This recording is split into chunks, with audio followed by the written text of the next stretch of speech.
നമുക്ക് 3 റോട്ടർ സിസ്റ്റത്തിലേക്ക് പോകാം. ഒരു ഷാഫ്റ്റ് ആണ് കാണിച്ചിരിക്കുന്നത്. ഷാഫ്റ്റിൽ 3 റോട്ടേഴ്സ് ഉണ്ട്. ആ റോട്ടേഴ്സ് ഒക്കെ ഒന്ന് നമുക്ക് നെയിം ചെയ്യാം. This is rotor A, this is rotor B and this is rotor C. അപ്പോൾ ഇവിടെ എത്ര നോഡ്സ് ഫോം ചെയ്യാം എന്നുള്ളതാണ് ഞാൻ ആദ്യം ഫോക്കസ് ചെയ്യുന്നത്. എത്ര നമ്പർ ഓഫ് റോട്ടേഴ്സ് ഉണ്ടോ അതിൽ നിന്ന് ഒന്ന് കുറഞ്ഞതാണ് maximum number of nodes possible എന്ന് പറയുന്നത്. അപ്പോൾ ഞാൻ ആദ്യം അതൊന്ന് എഴുതുകയാണ്. ഓക്കെ, നമുക്ക് ഇവിടുന്ന് സ്റ്റാർട്ട് ചെയ്യാം. മാക്സിമം നോഡ്സ് പോസിബിൾ എന്ന് പറയുന്നത് equal to number of rotors -1. ഇതാണ് നമ്മുടെ ആൻസർ വരിക. അപ്പോൾ ഇവിടെ 2 നോഡ്സ് ജനറേറ്റ് ചെയ്യാൻ സാധ്യതയുണ്ട് എന്നുള്ളൊരു കാര്യം മനസ്സിലായി. Maximum number of nodes. അപ്പോൾ ഇവിടെ 2 തന്നെ വേണമെന്നില്ല, വേണമെങ്കിൽ ഒരു നോഡായിട്ട് ഇത് റെഡ്യൂസ് ചെയ്യാം. അപ്പോൾ 3 റോട്ടർ സിസ്റ്റത്തിനകത്ത് മാക്സിമം വരാവുന്ന 2 നോഡ്, മിനിമം വേണ്ടുന്നത് ഒരു നോഡ്. നോഡൊന്നും ഇല്ലാതിരിക്കുന്ന ഒരു കേസ് വരത്തില്ല. അപ്പോൾ മാക്സിമം 2 നോഡ്, മിനിമം 1 നോഡ്. ആ ഒരു കാര്യം നമ്മൾ ആദ്യം മനസ്സിലാക്കിയിട്ടുണ്ട്. Okay, therefore maximum node is equal to 2, minimum node is equal to 1. ഈ ഒരു കാര്യം നമുക്ക് 3 റോട്ടർ സിസ്റ്റത്തിനകത്ത് മനസ്സിലായിട്ടുണ്ട്. ഇനി നമുക്ക് നോക്കുമ്പോൾ എപ്പോഴാണ് 2 നോഡ് ഫോം ചെയ്യുന്നത്, എപ്പോഴൊക്കെയാണ് ഓരോ നോഡ് ഫോം ചെയ്യുന്നത് നോക്കാം. അപ്പോൾ ഇവിടെ നോക്കാം. Rotation of the rotor A is in clockwise rotation. Rotation of the rotor B is in clockwise direction. Now coming to the rotation of the rotor C, it is in the counter clockwise direction. അപ്പോൾ ഒരു കാര്യം വ്യക്തമാണ്, ഇവിടെ 2 node form ചെയ്തിരിക്കും. ഈ ഇങ്ങനെ rotate ചെയ്യുമ്പോഴാണ് 2 node നമുക്ക് ഫോം ചെയ്തതായിട്ട് കാണാൻ സാധിക്കുന്നത്. ഓക്കെ, അപ്പോൾ ഇവിടെ എഴുതാം. If rotors A and B rotates in the clockwise direction and rotor C rotates in the counter clockwise direction, then there will be 2 nodes. അപ്പോൾ ഈ ഒരു കേസിൽ 2 നോഡ്സ് നമുക്ക് ഇവിടെ ഫോം ചെയ്തതായിട്ട് കാണാൻ പറ്റും. അപ്പോൾ this is N1, this is N2, this is N1 and this is N2. Okay, അപ്പോൾ നമുക്ക് ഇതിൻ്റെ ഒരു ഡയഗ്രാം നമുക്ക് വരയ്ക്കുവാണെങ്കിൽ കളറിൽ ഞാൻ കാണിച്ചായിരുന്നു. ആംപ്ലിറ്റ്യൂഡ് ഒക്കെ കണ്ടുപിടിച്ചതിന് ശേഷം ഞാൻ ലൈൻ വരച്ചിട്ടുണ്ടായിരുന്നു. അപ്പോൾ ലൈൻ വരയ്ക്കുകയാണെങ്കിൽ അത് എങ്ങനെ വരും എന്നുള്ളൊരു കാര്യം കൂടെ നമുക്ക് ഈ റോട്ടർ സിസ്റ്റത്തിനകത്ത് നമുക്ക് മനസ്സിലാക്കാനുണ്ട്. 3 റോട്ടർ സിസ്റ്റത്തിനകത്ത് നമുക്ക് ഇവിടെ ആംപ്ലിറ്റ്യൂഡ് പോയിന്റ് എവിടെയാണ് നമുക്ക് കിട്ടിയിരിക്കുന്നത് വിചാരിക്കുക. ഇതാണ് റോട്ടർ സിയുടെ സെൻട്രൽ ലൈനായിട്ട് വരിക. ഓക്കെ, അപ്പോൾ നമുക്കിത് വരച്ച് കഴിയുമ്പോൾ ഇങ്ങനെ ഒരു ഷേപ്പ് ആയിരിക്കും നമുക്ക് വരിക. നോഡിൽ കൂടെ തന്നെ പാസ് ചെയ്ത് പോകണം. ഈ പോയിന്റിൽ വരും. ഇവിടെ നമുക്ക് അതുപോലെ തന്നെ ആയിരിക്കും. നോഡിൽ കൂടെ തന്നെ വേണം ഇത് പാസ് ചെയ്ത് പോകാനായിട്ട്. ഓക്കെ, അപ്പോൾ ഇങ്ങനെയുള്ള ഒരു ലൈനായിരിക്കും നമുക്ക് കിട്ടുന്നത്. ഓക്കെ, അപ്പോൾ ഇവിടെ നമുക്ക് ആംപ്ലിറ്റ്യൂഡ്, ഈ ഒരു കേസിൽ നമുക്ക് ഇത്രയും ഭാഗത്ത് നമുക്ക് amplitude of the rotor C കിട്ടും. Amplitude of the rotor C available ആണ്. ഇവിടെ amplitude of the rotor B available ആയിരിക്കും. ഇവിടെ ആംപ്ലിറ്റ്യൂഡ് ഓഫ് ദ റോട്ടർ എയും അവൈലബിൾ ആയിട്ട് ഉണ്ടായിരിക്കും. അപ്പോൾ ഇതാണ് ഫസ്റ്റ് കേസ് എന്ന് പറയുന്നത്. ഇനി നമുക്ക് നോക്കാം. ഇനി മറ്റ് കേസസ് ഒക്കെ നമുക്ക് സ്റ്റഡി ചെയ്യാം. സെക്കൻഡ് കേസ് നമുക്ക് വരുന്നത്, ഈ റോട്ടർ ഇത് ക്ലോക്ക് വൈസ് ആയിട്ട് റൊട്ടേറ്റ് ചെയ്യുന്നുണ്ടായിരിക്കും. ഈ റോട്ടറും ക്ലോക്ക് വൈസ് ആയിട്ട് റൊട്ടേറ്റ് ചെയ്യും. ഇത് മാത്രമാണ് കൗണ്ടർ ക്ലോക്ക് വൈസ് ആയിട്ട് റൊട്ടേറ്റ് ചെയ്യുന്നതെങ്കിൽ നോഡ് ഫോം ചെയ്യുന്ന പോയിന്റ് എന്ന് പറയുന്നത്, നോഡ് എവിടെ ഫോം ചെയ്യുമെന്ന് ചോദിച്ചു കഴിഞ്ഞാൽ നോഡ് ഫോം ചെയ്യുന്നത് ഈ 2 റോട്ടറിൻ്റെ ഇടയിലായിട്ടായിരിക്കും നമുക്ക് നോഡ് ഫോം ചെയ്യുന്നത്. നോഡ് ഇതിനെ എന്നെന്ന് മാത്രമേ റെപ്രസെൻറ്റ് ചെയ്യുന്നുള്ളൂ. കേട്ടല്ലോ? Okay, representing rotor A, this is B and this is rotor C. ഞാൻ ഇങ്ങനെ മാത്രമേ ഇതിനെ റെപ്രസെൻറ്റ് ചെയ്യുന്നുള്ളൂ. ഇനി നമുക്ക് അടുത്ത കണ്ടീഷൻ വരുന്നത്, ഈ ഒരു റോട്ടർ എ നമുക്ക് കറങ്ങുന്നത് കൗണ്ടർ ക്ലോക്ക് വൈസ് ആണെന്ന് വിചാരിക്കുക. ഈ 2 റോട്ടർ ക്ലോക്ക് വൈസ് ആയിട്ടാണ് റൊട്ടേറ്റ് ചെയ്യുന്നത്. അങ്ങനെയാണെന്നുണ്ടെങ്കിൽ റോട്ടർ എയുടെയും സിയുടെയും ഇടയിലായിരിക്കും നമുക്ക് നോഡ് ഫോം ചെയ്യുന്നത്. This node is N. അപ്പോൾ ഇതാണ് നമുക്ക് ഇതിനകത്ത് ജനറൽ ആയിട്ടുള്ള കാര്യങ്ങൾ പറയാനുള്ളത്. സോ ഫോർമേഷൻ ഓഫ് നോഡ്സ് ആണ്. 2 എൻഡിലെ റോട്ടർ ഒരേ ഡയറക്ഷനിൽ കറങ്ങുന്നു എന്നുണ്ടെങ്കിൽ നമുക്ക് 2 നോഡ്സ് ഉണ്ടായിരിക്കും. അടുത്തടുത്തുള്ള 2 റോട്ടേഴ്സിന് ഒരു ഡയറക്ഷനും ഒരു എൻഡിലുള്ള റോട്ടറിന് മറ്റൊരു ഡയറക്ഷനും ആണെങ്കിൽ ഇവിടെ ആയിരിക്കും, ഇങ്ങനെയുള്ള കേസിൽ ഇവിടെ ആയിരിക്കും നോഡ് ഫോം ചെയ്യുന്നത്. ഇനി ഇത് എങ്ങനെയാണ് ഒരു സിംഗിൾ നോഡായിട്ട് മാത്രം എക്സിസ്റ്റ് ചെയ്യുന്നത് എന്നുള്ളത് നമുക്ക് ഒരു പ്രോബ്ലം ചെയ്യുമ്പോഴായിരിക്കും നമുക്ക് അത് വളരെ കൃത്യമായിട്ട് മനസ്സിലായി വരുന്നത്. ഓക്കെ,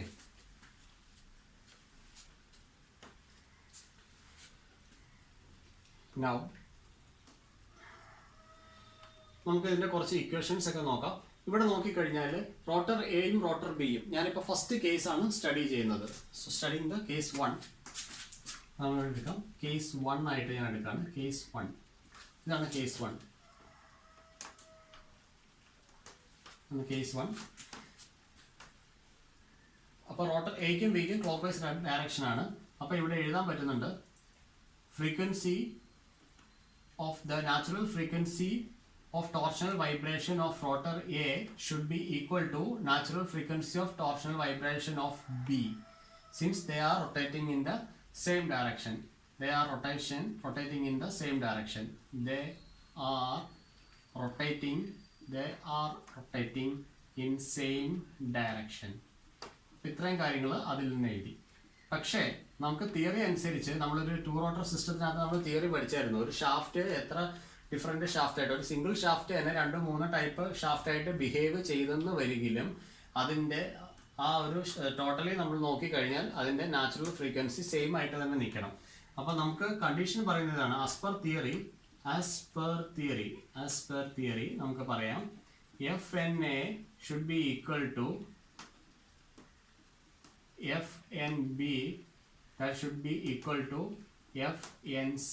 ഇതാണ് നമുക്ക് കണ്ടീഷൻ വരുന്നത്. So first of all we need to calculate the value of FNC. എന്താണ് FNC എന്ന് നമുക്ക് കണ്ടുപിടിക്കാം. So calculation of FNC ഇതാണ് നമ്മൾ ഇപ്പോൾ പഠിക്കുന്നത്. Calculation of FNC. ഓക്കെ, അപ്പോൾ അതിന് വേണ്ടിയിട്ട് നമുക്ക് ഇമ്പോർട്ടൻ്റ് ആയിട്ടുള്ള കുറച്ച് ഡിസ്റ്റൻസസ് ഉണ്ട്. അതെല്ലാം മാർക്ക് ചെയ്യുന്നത് വളരെ കൃത്യമായി മാർക്ക് ചെയ്യാൻ പഠിക്കണം. റോട്ടർ എയിൽ നിന്നും ഫസ്റ്റ് നോഡ് വരെയുള്ള ദൂരം, ഇതിനെ എനിക്ക് വിളിക്കാൻ പറ്റുന്നത് L(A) എന്നാണ് വിളിക്കാൻ പറ്റുന്നത്.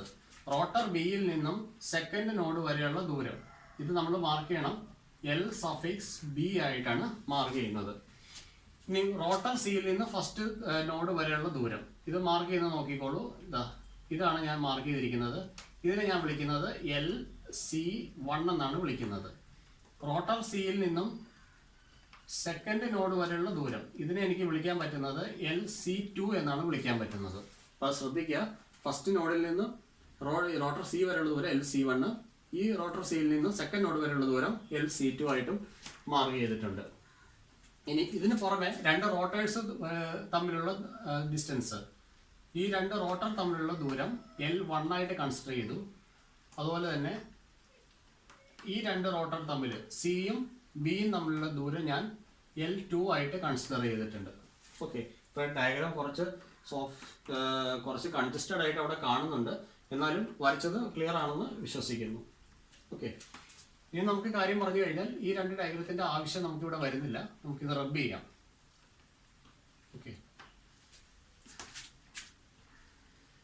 now calculating the natural frequency of torsional vibration of the rotor C. Now we can write the equation for finding FNC. We already derived FNC is equal to 1/2 pi root of Q by I. I can write QC divided by IC. So this is the equation. ഇനി QC എന്താണെന്നുള്ളത് നമ്മൾ ആദ്യമേ ഒന്ന് മനസ്സിലാക്കണം. QC എന്ന് പറഞ്ഞാൽ torsional stiffness of the rotor C ആണ്. സിയിൽ നിന്ന് നോക്കിയാൽ 2 നോഡുണ്ട്, N1 ഉണ്ട്, N2 ഉണ്ട്. പക്ഷെ റോട്ടർ എയിൽ നിന്ന് നോക്കിയാലോ N1, റോട്ടർ ബിയിൽ നിന്ന് നോക്കിയാലോ N2, ഇത്രേ ഉള്ളൂ. പക്ഷെ സിയിൽ നിന്ന് നോക്കിയാൽ 2 നോഡുണ്ട്. അപ്പോൾ LC1 എന്ന് പറഞ്ഞ ഡിസ്റ്റൻസിലെ ടോർഷണൽ സ്റ്റിഫ്നെസ്സും LC2 എന്ന് പറഞ്ഞ ലെങ്തിലെ ടോർഷണൽ സ്റ്റിഫ്നെസ്സും കൂടെ ആഡ് ചെയ്യുന്നതാണ് net torsional stiffness of rotor C എന്ന് പറയുന്നത്. അപ്പോൾ QC നമുക്ക് നോക്കാം. QC is equal to QC1 plus QC2 ആണ് ഇക്വേഷൻ വരുന്നത്. ഇനി Q എന്താണ് നമ്മൾ ഓൾറെഡി കണ്ടതാണ്. T/J is equal to C theta by L torsion ഇക്വേഷനിൽ നിന്നും നമുക്ക് മനസ്സിലായ ഒരു കാര്യം Q is equal to T/θ ആണ്. അത് തന്നെയാണ് CJ by L എന്ന് പറയുന്നത്. അപ്പോൾ ഞാനിവിടെ QC1 പകരം CJ divided by L പകരം LC1 plus CJ divided by LC2 ഇത്രയും കൊടുത്തു. ഇങ്ങനെ എഴുതാം, കുഴപ്പമൊന്നുമില്ല. അപ്പോൾ നമുക്ക് QC is equal to CJ പുറത്തെടുത്തു, അത് കോൺസ്റ്റന്റ് ആണ്. നമുക്ക് എഴുതാമെന്ന് 1/LC1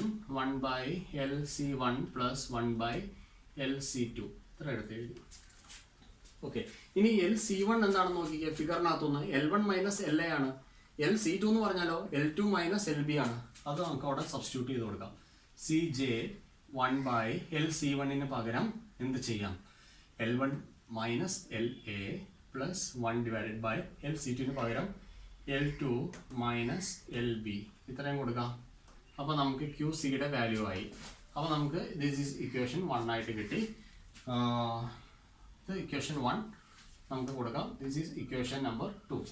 okay, substituting equation 2 in 1. അപ്പോൾ നമുക്ക് 2 in 1 ഇത് നമുക്ക് ചെയ്ത് കൊടുക്കാം.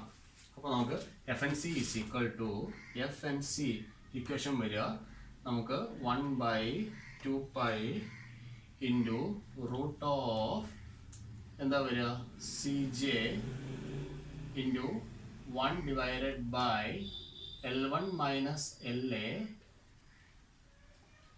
Plus 1/L2 minus LB. ഇതാണ് നമുക്ക് ഇക്വേഷൻ വരിക റൂട്ട് ഓഫ്. പിന്നെ ഒരാളും കൂടി ഉണ്ടല്ലോ, IC താഴെ കിടപ്പുണ്ട്, അത് റൂട്ടിനകത്ത് തന്നെ ഉള്ളതാണ്. അപ്പോൾ നമുക്ക് QCക്ക് പകരമുള്ള വാല്യൂ മാത്രമേ ഇവിടെ എഴുതിയിട്ടുള്ളൂ. ആ മിച്ചം കിടക്കുന്ന ICനെയും കൂടെ നമ്മളൊന്ന് അവിടെ എഴുതി കാണിക്കണം. ഇതാണ് നമുക്ക് FNCയുടെ ഇക്വേഷൻ വരുന്നത്. ഓക്കെ, ഇനി നമുക്ക് പറയാനുള്ളത് ഇതാണ്. But we have FNA is equal to FNC is equal to FNB as per the theory. നമ്മളിവിടെ എഴുതിയിട്ടുള്ളതാണ്. ഈ കാര്യം തന്നെ നമ്മളവിടെ എഴുതി. അപ്പം ഞാൻ FNA എന്താണെന്ന് എനിക്കറിയാം. FNA ഓൾറെഡി നമുക്ക് കണ്ടുപിടിച്ചിട്ടുള്ളതാണ്. 1/2π നമുക്ക് എഴുതാം. FNA is equal to 1/2π into root of എന്താണ് QA divided by IA. ഇതാണ് നമുക്ക് ഇക്വേഷൻ വരുന്നത്. അതിനെ നമുക്ക് റീഅറേഞ്ച് ചെയ്ത് എഴുതാം. 1/2π into root of QAക്ക് പകരം CJ divided by LA, ആദ്യത്തെ നോഡ് വരെയുള്ള ദൂരം.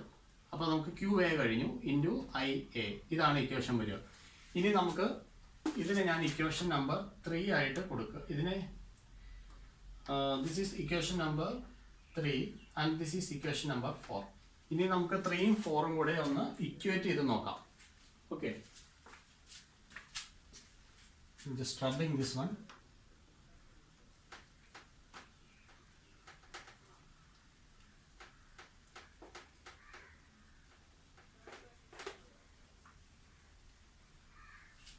Now equating 3 and 4. 1/2π into root of CJ divided by LAIA is equal to നമുക്ക് LBIB എന്ന് വേണമെങ്കിലും കൊടുക്കാം. കാരണം ഇത് രണ്ടും ഒരേ ഡയറക്ഷൻ റൊട്ടേറ്റ് ചെയ്യുന്നതുകൊണ്ട് നമുക്ക് എന്ത് വേണമെങ്കിലും കൊടുക്കാം. ഇവിടെ LBIB എന്ന് വേണമെങ്കിലും കൊടുക്കാം, തെറ്റൊന്നുമില്ല. is equal to 1/2π into root of CJ divided by IC into 1 divided by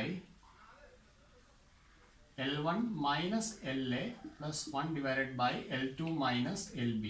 അപ്പോൾ നമുക്ക് മറ്റൊരു ഇക്വേഷൻ അവൈലബിൾ ആയിട്ടുണ്ട്. ഇനി ജസ്റ്റ് ഒന്ന് സ്ക്വയർ ചെയ്യുക, കോമൺ ടേംസ് ഒക്കെ ക്യാൻസൽ ആക്കി കളയാം. ഈ റൂട്ട് അങ്ങ് സ്ക്വയർ ചെയ്യുമ്പോൾ റൂട്ട് പോകും, 1/2π പോകും. CJ it will cancels out. Okay, പിന്നെ മിച്ചം നിൽക്കുന്ന എന്തൊക്കെയാണെന്ന് നോക്കാം. 1 divided by LAIA. 1 divided by LAIA is equal to 1 divided by IC into 1 divided by L1 minus LA plus 1 divided by L2 minus LB. ഇതാണ് നമുക്ക് final equation വരുന്നത്. അപ്പോൾ നമുക്ക് ഈ ഒരു ഇക്വേഷനാണ് നമുക്ക് പ്രോബ്ലം ചെയ്യാനായിട്ട് ആവശ്യം വരുന്നത്. ഓക്കെ, അപ്പോൾ നമുക്കൊരു 3 ഓർഡർ സിസ്റ്റത്തിൻ്റെ ഒരു പ്രോബ്ലമാണ് ചോദിക്കുന്നതെങ്കിൽ ഈ ഒരു റിലേഷൻ നമുക്ക് ആവശ്യമുണ്ട്. അത് കൂടാതെ തന്നെ നമുക്ക് ആവശ്യമുള്ള മറ്റൊരു റിലേഷനാണ് ഞാൻ എഴുതിയിരിക്കുന്നത്. 1 divided by LAIA is equal to 1 divided by IC 1/L1 minus LA plus 1/L2 minus LB. ഇനി ഇവിടെ C ഒക്കെ മാറിയൊക്കെ വരാം. കാരണം ഞാനിവിടെ എടുത്തിരിക്കുന്ന rotor this is rotor C and this is rotor B അങ്ങനെയാണ് എടുത്തിരിക്കുന്നത്. ചിലപ്പോൾ ടെക്സ്റ്റ് ബുക്കിൽ ക്വസ്റ്റ്യൻ വരുമ്പോൾ A B C ആ ഓർഡറിൽ വരും. അതനുസരിച്ച് ഇവിടെ ഇക്വേഷനകത്ത് ചെറിയൊരു വേരിയേഷൻ വന്നിരിക്കാം. അപ്പോൾ അത് നമ്മൾ ശ്രദ്ധിച്ച് വേണം ഇക്വേഷൻ നമ്മൾ എഴുതാനായിട്ട്. ഓക്കെ, ഇനി സപ്പോസ് ഞാൻ മറ്റൊരു ഇക്വേഷൻ കൂടെ ഒന്ന് എഴുതുകയാണ് നമുക്ക് ഒരു അറിവിന് വേണ്ടിയിട്ട്. ഇഫ് റോട്ടർ അറേഞ്ച്മെന്റ് ഇങ്ങനെയായിരുന്നെങ്കിൽ ഇക്വേഷനകത്ത് എന്ത് ചേഞ്ച് വരാം, ഇതും കൂടെ നമ്മളിന്ന് മനസ്സിലാക്കി വെക്കണം. അപ്പോൾ നമുക്കിവിടെ റോട്ടർ ഞാൻ വരയ്ക്കുകയാണ്, ജസ്റ്റ് സിമ്പിളായിട്ടൊന്ന് വരയ്ക്കുന്നേ ഉള്ളൂ. Okay, this is rotor A, this is rotor B and this is rotor C. അങ്ങനെ ആയിരുന്നു എങ്കിൽ നമ്മുടെ ഇക്വേഷൻ എങ്ങനെ വരും? 1/, LA/IA പകരം നമുക്ക് LC IC എന്നും എഴുതാം. അപ്പോൾ അവിടെ തെറ്റൊന്നും വരുന്നില്ല. 1/LAIA അല്ലെങ്കിൽ 1/LC/IC എന്ന് എഴുതാം. ദാറ്റ് ഈസ് ഈക്വൽ ടു 1/, ഇവിടെ സെൻട്രലുള്ള റോട്ടർ ആയിരുന്നു സി. അപ്പോൾ ഇവിടെ സെൻട്രൽ എന്താണ്? ബി ആണ് വന്നിരിക്കുന്നത്. അപ്പോൾ ഇവിടെ ഇക്വേഷനകത്ത് IB എന്ന് വരും. അതാണ് അവിടുത്തെ ഒരു വ്യത്യാസം.